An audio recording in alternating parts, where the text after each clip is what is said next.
রিপন জানাবেন যে ভোলাগঞ্জের সাদা পাথর কিংবা সিলেটের জাফলং বা অন্যান্য পর্যটন কেন্দ্রগুলোতে কি পরিমাণ ভ্রমণ পিপাসুরা গিয়েছেন, সেখানে সার্বিক ব্যবস্থাপনা নিয়ে কি বলছেন তারা? সঞ্জীব ভাই, আসলে এই যে সাদা পাথর, আপনি ঠিকই বলেছেন, সিলেটের যে সাদা পাথর রয়েছে সেখানে নীল জল আর ধবধবে সাদা পাথর, এই যে মূল যে আকর্ষণ, সেই আকর্ষণ দেখতে কিন্তু সকাল থেকেই পর্যটকরা এইখানে ভিড় করছেন।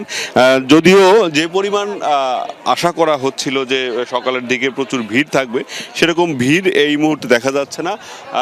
তবে নৌকা ঘাটে পর্যটকরা এসছেন, অপেক্ষা করতে হচ্ছে তাদেরকে।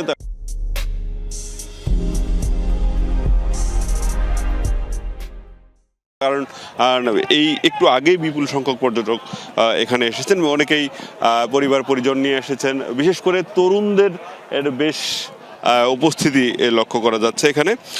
এখানে মূলত যারা গ্রাম থেকে, বিভিন্ন গ্রাম থেকে এসছেন, শহরের বিভিন্ন এলাকা থেকে এসছেন, একই বয়সের যারা রয়েছে সবাই মিলে গাড়ি ভাড়া করে এখানে আসতে দেখেছি। রাস্তায় আমরা যেমনটা দেখছিলাম যে গাড়ি ভাড়া করে তরুণরা এখানে আসছেন। আমার এখানকার উপস্থিতিও ঠিক সেরকমই। ইতিমধ্যেই মূল যে স্পট রয়েছে সেখানে বিপুল সংখ্যক পর্যটক উপস্থিত হয়েছে।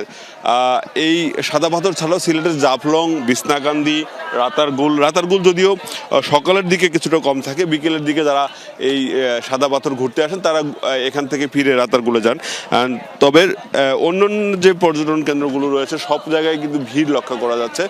এবার পর্যটন সংশ্লিষ্টরা যে প্রত্যাশা করেছিলেন যে প্রায় কয়েক লাখ পর্যটক এই ঈদের যে বন্ধের লম্বা ছুটি রয়েছে এর মধ্যে তারা এখানে আসবেন, এবং সেই প্রত্যাশা অনুযায়ী সকাল থেকে ঠিক সেরকম ভিড় লক্ষ্য করা না গেলেও এখানকার লোকজন যেটা বলছেন যে সময় বাড়ার সাথে সাথে, বিশেষ করে ঈদের পরের দিন কিছুটা একটু কম থাকে, তবে বিকেলের দিকে এই পর্যটকদের ঢল মোটামুটি তাদের যে প্রত্যাশা রয়েছে সেই প্রত্যাশা অনুযায়ী থাকবে। সঞ্জীব, রিপন জানাচ্ছিলেন, ধন্যবাদ আপনাকে।